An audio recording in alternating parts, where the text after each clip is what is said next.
Cher Père Ivo, nous sommes sur le point d'entrer dans la deuxième partie d'animation et gouvernement de la communauté, le service du directeur salésien.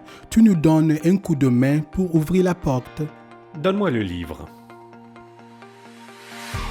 Voilà donc, ces paroles de Durrua à Mirabello, je serai Don Bosco, sont la porte d'entrée. Le directeur est dans la communauté, le gardien et l'animateur de l'identité consacrée salésienne avant tout. Il s'agit l'un des signaux les plus pressants dans les 316 contributions reçues de toutes les régions, dont est né le texte. Voir dans le directeur le gardien du charisme. Peux-tu nous dire en 3 paroles ce que signifie aujourd'hui garder le charisme? Ce sont les 3 paroles que nous connaissons tous. Mystique dans l'esprit, prophète de la fraternité, serviteur des jeunes. Mais il importe d'entrer par la bonne porte. Il ne s'agit pas de 3 unités, chacune de son côté, séparément. C'est clairement dit au début du CG 27, et cela se retrouve dans le texte au numéro 6. Nous avons voulu attirer l'attention sur 4 thématiques. 1. Vivre dans la grâce d'unité et dans la joie, notre vocation consacrée salésienne, qui est don de Dieu et projet personnel de vie. Deuxièmement, faire une forte expérience spirituelle. Et troisième, construire la fraternité. Et quatrième, enfin, se consacrer généreusement à la mission. Si le directeur et la communauté ont cette énergie en eux, vraiment en creux en eux, l'unité qui se vit dans le cœur de chacun et qui se crée entre eux devient un don qui unifie aussi la vie des jeunes et la vie des gens vers qui nous sommes envoyés. Les grains, nous le savons bien, se transforment en épis et les épis deviennent du pain. Alors on peut dire que nous contribuons ensemble à la transubstantiation de nos journées, de notre existence, de notre vie, comme le disait bien le pape Benoît XVI. Un changement de notre vie en la faisant devenir toujours plus vie des fils et filles de Dieu.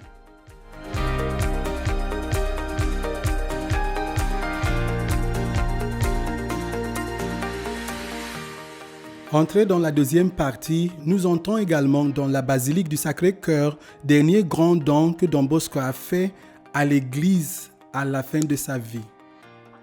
C'est à partir d'ici que nous voudrions introduire au 4.1 mystique de l'esprit, guide spirituel de la communauté. Nous le faisons avec l'aide du Père Bidjou, régional de l'Asie du Sud, et de Don Roman, régional de l'Europe centre-nord.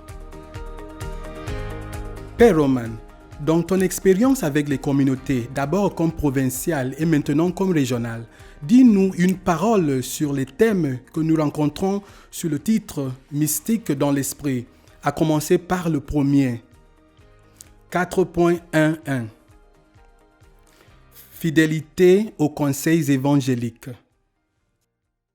Ce que j'ai devant les yeux en pensant aux conseils évangéliques, ce sont les visages et les histoires de vie de tant de confrères splendides qui ont su les incarner d'une manière aussi belle et aussi salésienne. Avant de penser comment faire le scrutin de notre pauvreté, chasteté, obéissance, je crois que nous devons jouir de ces 3 diamants. Ils sont le trésor du champ que le Seigneur nous a offert avec notre vocation. Un trésor qui est aussi un talent précieux, peut-être parce qu'il s'agit de celui dont nos gens et nos jeunes ont précisément le plus besoin. Comme le dit le pape François, nous sommes appelés à réveiller le monde à travers notre joie. La joie a ici sa source la plus profonde. Trouver en Dieu le cœur et la raison derrière chacun de nos pas. De lui vient la force d'aimer avec tout son cœur, avec toute son âme, avec toutes ses forces. 4.1.2 Animation de la prière personnelle et communautaire. Père Bidjou, que dire de la prière aux Salésiens aujourd'hui? Nous partons de 2 titres en marge par lesquels commence le texte au numéro 50 et 51. Prendre soin de la vie de prière. Le directeur prend soin du don de la prière dans sa vie, de manière à pouvoir animer la communauté et vivre la vie comme prière. La prière est la respiration de l'âme. Si elle est pour chacun de nous, elle ne l'est pas moins pour le corps vivant de notre communauté. Ici, le cheminement fait par chacun et le cheminement fait ensemble sont intimement liés l'un à l'autre. Comme disent nos constitutions, nous pourrons former des communautés priantes que si nous devenons personnellement des hommes de prière. Nous sommes à quelques mètres du cadre du Sacré-Cœur dans cette basilique que Don Bosco a construite et lui a consacrée. La prière n'est rien d'autre qu'un dialogue cœur à cœur avec lui qui nous tient vivants et qui donne un sens, une direction, une substance, une efficacité à chaque pas que nous faisons ensemble et individuellement. Sans moi, vous ne pouvez rien faire. 4.1.3 Prendre soin de l'identité charismatique. Père Roman.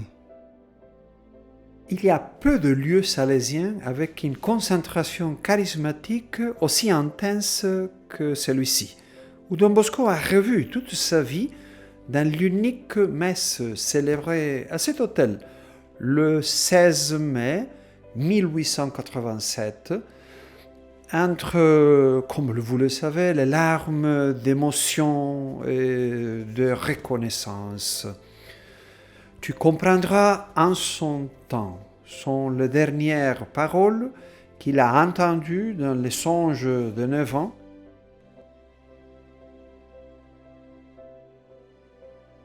Qui, à quelques mois de sa mort, lui ont permis de saisir le sens de tout ce qu'il a rencontré et aussi souffert pendant sa vie.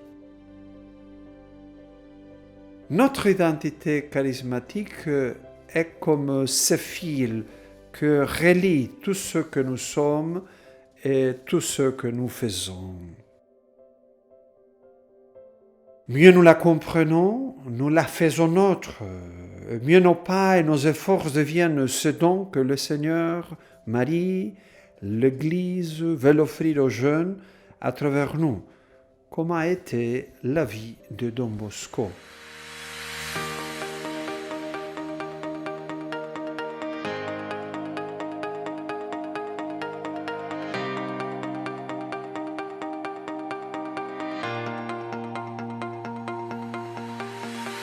Sur-prophète de la fraternité où le directeur est appelé à être animateur de communion et de co-responsabilité, nous demandons une parole d'introduction au Père Juan Carlos, régional de la Méditerranée. Père Juan, on dit ici que les principaux aspects à soigner dans le service du directeur sont 1.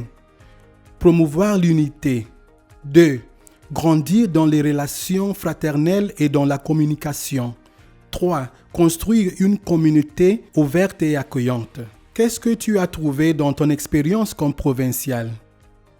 Est-ce possible et réaliste dans les communautés salésiennes aujourd'hui? Merci Ignace.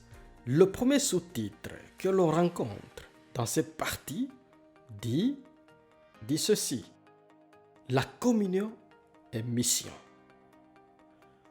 Non seulement dans mon expérience comme provincial, mais partout dans le monde salésien, nous voyons que là où la vie de communauté est plus intense, entre confrères,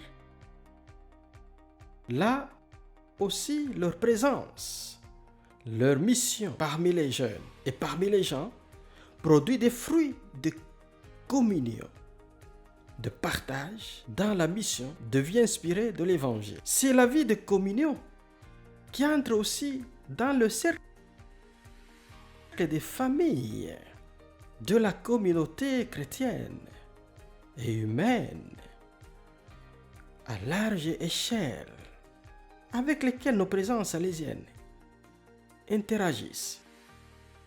Aujourd'hui, nous sommes beaucoup plus exposés à l'extérieur et la qualité de nos relations fraternelles transparaît et communique plus que les paroles avec lesquelles nous utilisons, nous enseignons, nous coordonnons, nous prêchons.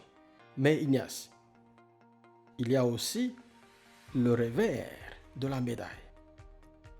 Plus la communauté devient ouverte, accueillante, capable de promouvoir l'esprit de famille dans les rapports avec les laïcs qui partagent la même mission du charisme salésien, de favoriser la présence des jeunes dans la communauté, d'atteindre les périphéries qui sont toujours proches si nous savons les voir. Plus la communion entre les confrères se renforce. Et nous nous approchons ainsi ensemble, nous pouvons le dire, au noyau brûlant de notre charisme. Comme l'a été dit pendant le chapitre général 28e.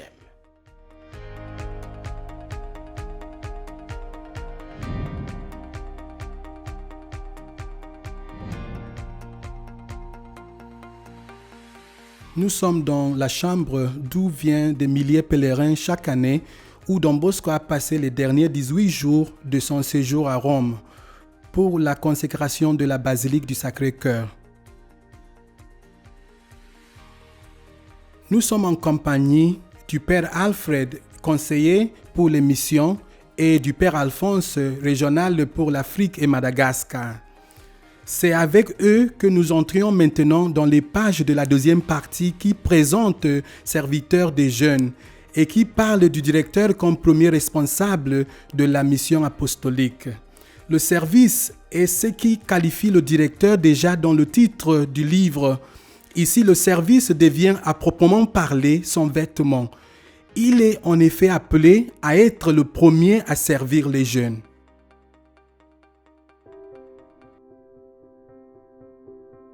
Père Alfred, on peut dire que le directeur vit une forme de diaconat permanent, du service continuel, surtout quand on se plonge dans la mission au milieu des jeunes.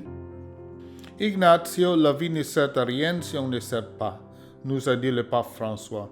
Certainement, la disponibilité à donner la vie, à se consacrer jusqu'au dernier souffle pour le salut des jeunes, c'est une attitude qui se communique avant tout par l'exemple. Dans ce sens, oui, le directeur tient toujours vivante la diaconie salesienne apprise de Don Bosco.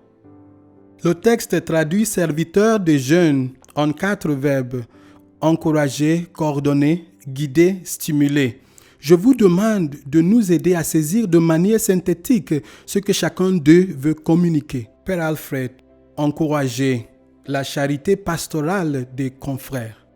Ignacio, le verbe encourager aide à mettre l'attention sur chaque personne avant qu'elle se le tâche, l'organisation et l'objectif à l'atteindre. C'est un don que nous contemplons en Don Bosco, où il était capable de tirer le meilleur de chacun, des caractères tellement différents comme ceux de Caliero et de Crua.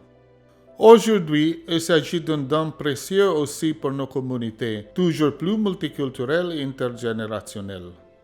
Père Alphonse, coordonner, la corresponsabilité pour la mission commune. Nous sommes en pleine syntonie avec l'article 44 des Constitutions, où on dit que le mandat apostolique que l'Église nous confie est assumé et réalisé en premier lieu par les communautés provinciales et locales.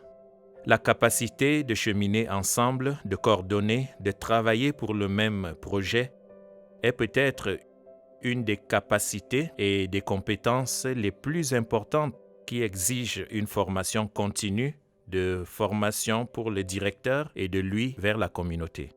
Nous savons bien que les défis ne manquent pas sur ce front et les tentations du chacun pour soi font partie de notre histoire. C'est justement pour cette raison qu'il importe de bien voir quelle est la juste direction et de nous aider mutuellement à réorienter nos pas dans cette direction. Père Alfred, guidez le discernement pastoral.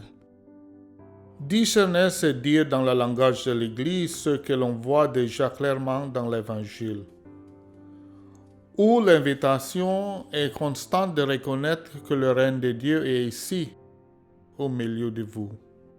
C'est ce qu'ont fait Don Bosco en adoptant et en faisant avancer constamment la mission pour les jeunes, parmi les nombreux changements en acte dans l'Église et la société de son temps. C'est la ligne maîtrise que le pape François est occupé de suivre avec et pour l'Église déjà bien indiquée dans l'Evangelii Gaudium. Père Alphonse, stimuler l'animation vocationnelle. Quelqu'un a écrit « Tes actions parlent tellement fort que je ne réussis pas à entendre ce que tu dis ». Il s'agit du premier et du plus important stimulus vocationnel que peuvent donner nos communautés en offrant des exemples de vie attrayants pour les jeunes qui vivent avec nous. Mais l'animation vocationnelle ne regarde certainement pas ces jeunes qui montrent un intérêt particulier pour notre vie.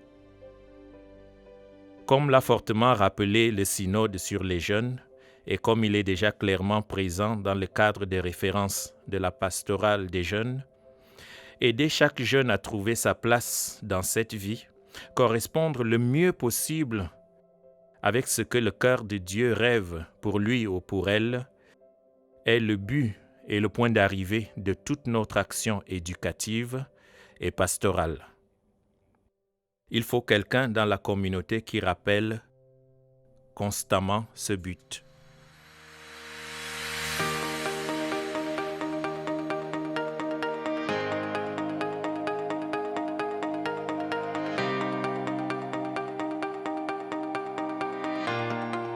Le texte poursuit avec d'autres verbes comme écouter, dialoguer, corriger, former, en descendant dans ce qui est spécifique des instruments et structures pour le bon fonctionnement de nos maisons. Mais cela se résume aussi au caractère concret de notre vie. On parle de correction fraternelle, du conseil local, du soutien des confrères âgés. Tout cela doit faire partie de notre réflexion personnelle, mais surtout aussi communautaire.